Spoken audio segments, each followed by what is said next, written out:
Vous désirez travailler en Suisse, vous avez une famille à charge ou vous allez avoir des enfants très prochainement, cette vidéo va vraiment être faite pour vous. Cette vidéo va mettre le point sur la partie allocation familiale pour les travailleurs frontaliers. Est-ce qu'on y a le droit quand on est parent? Quel impact cela peut avoir sur notre finance et quels sont les processus à suivre pour pouvoir faire la démarche et être éligible si possible. Cette vidéo va vraiment être importante pour toutes les personnes qui souhaitent justement intégrer la Suisse prochainement ou les personnes qui sont nouvelles arrivants ayant des enfants à charge, car oui, on peut entendre sur les réseaux des fois que non, on n'a pas le droit aux allocations, etc. Maintenant, il est important de faire le point sur cette situation, voir quelle est la hauteur des indemnisations, quel impact cela va avoir sur vos finances. Avoir un enfant quand on est frontalier peut être un avantage ou un inconvénient, et justement le but de cette vidéo va être de faire le point sur toute la situation quand on a des enfants, notamment sur les allocations familiales. Je ferai un petit aparté sur la partie imposition, justement, car avoir un enfant peut avoir un impact considérable sur votre imposition. Mais à la fin de cette vidéo, vous serez en mesure de comprendre les allocations, qu'est-ce qu'il va falloir faire ou faire attention, car oui, il y a des choses où il va falloir faire très attention si vous voulez avoir les indemnités mensuellement plutôt que annuellement, mais nous allons démystifier tout ça dans cette vidéo. Comme d'habitude, le but de ces vidéos est de vous donner des conseils pratiques de par l'expérience que j'ai en tant que conseiller financier diplômé AFA, donc les assurances suisses, mais également grâce à l'expérience que j'ai pu acquérir de par toutes les interviews et les personnes que j'ai pu rencontrer, directeurs, recruteurs, experts en Suisse. Le but est de vous donner toutes les informations nécessaires et bien sûr les plus pertinentes. Mais comme d'habitude, pour soutenir cette chaîne, je vais vous demander de vous abonner, de commenter et de laisser un bouton like si vous avez apprécié cette chaîne, car la réalité c'est que c'est ça qui fait vivre la chaîne et qui me permet de vous présenter des personnes toujours plus qualitatives et des intervenants experts dans leur domaine. Maintenant, faisons place à la vidéo.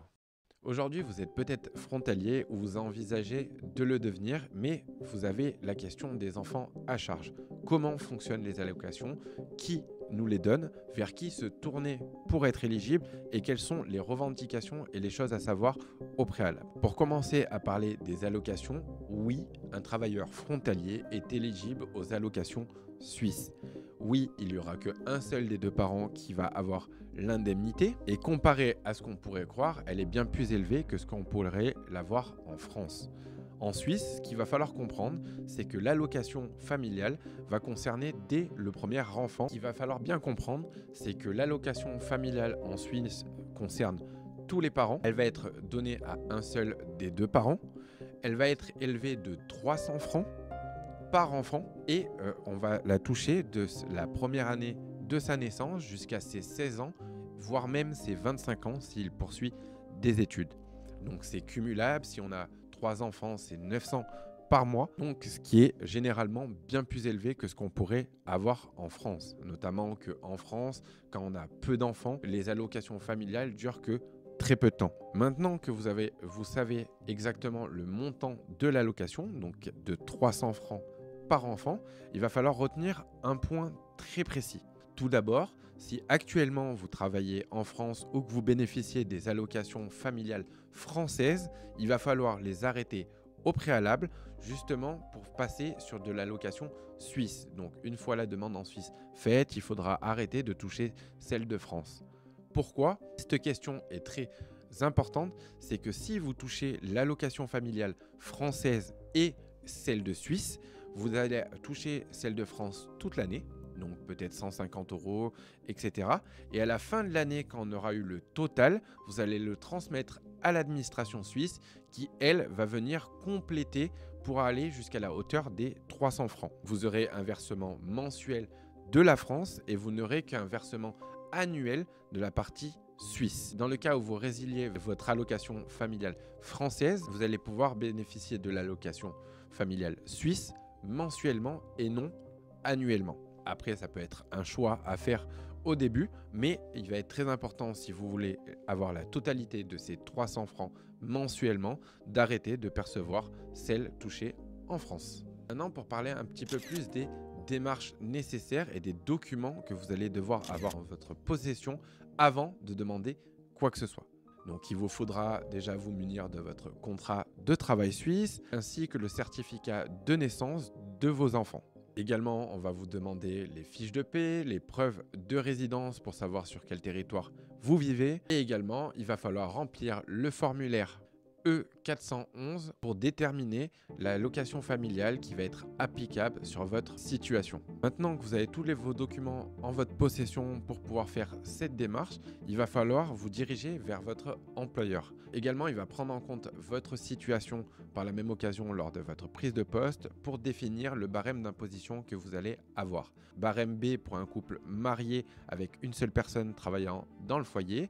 Barème C si les deux parents sont mariés et travaillent tous les deux, et barème H, qui est un barème très intéressant pour les travailleurs frontaliers, c'est quand il y a une personne qui travaille, donc famille monoparentale, et que le parent justement qui travaille en Suisse a un salaire plus élevé que l'autre parent. Il va bénéficier du barème H, H1 par exemple, et le fameux barème H qui va être pour les familles monoparentales ou quand un couple est uniquement pacsé, car le Pacs n'est pas pris en compte sur le territoire suisse. Ce barème H va être attitré à la personne qui a la garde exclusive de l'enfant ou, pour les familles en concubinage, va être donné à la personne qui a le plus haut revenu. En moyenne, sur un enfant, sur le premier enfant, on va avoir une réduction de 8%, donc une récupération à la période fiscale de 8% sur notre imposition si on avait le salaire le plus élevé, et on va récupérer la totalité de ces 8% à la déclaration fiscale annuelle du 1er janvier au 31 mars. Donc, comme vous pouvez le voir, avoir des enfants en Suisse n'est pas forcément une très grosse contrainte, vu qu'on va avoir des allocations familiales supérieures, mais également nous allons avoir des gros avantages fiscaux directement sur la rectification annuelle. Ça, va pouvoir demander au fiduciaire soit de faire un ajustement du barème, donc ce qui va permettre de payer moins d'impôts tous les mois, soit tous les ans à la rectification, vous allez récupérer un certain montant de vos impositions que vous avez trop payé. Donc si je dois revenir sur les 2 points à éviter si vous avez des enfants à charge en tant que frontalier, ça va être 1, de percevoir des allocations en France et en Suisse qui vont retarder vos mensualités sur le territoire suisse. Et pour la deuxième, oubliez pour les familles monoparentales ou en concubinage de faire votre rectification annuelle, car là, vous passez à côté de plusieurs milliers de francs chaque année et il ne sera pas possible de revenir en arrière. Je pense avoir fait le tour de cette vidéo. Si vous voulez en apprendre un petit peu plus sur la partie fiscalité ou apprendre les conseils des experts que j'ai fait intervenir sur cette page, vous pourrez retrouver les vidéos juste ici. Et en attendant, je vous souhaite une très bonne journée. Je vous invite à vous abonner, à commenter et à laisser un like si cette vidéo vous a plu ou si vous avez des choses à dire en commentaire. Et je vous dis à la prochaine.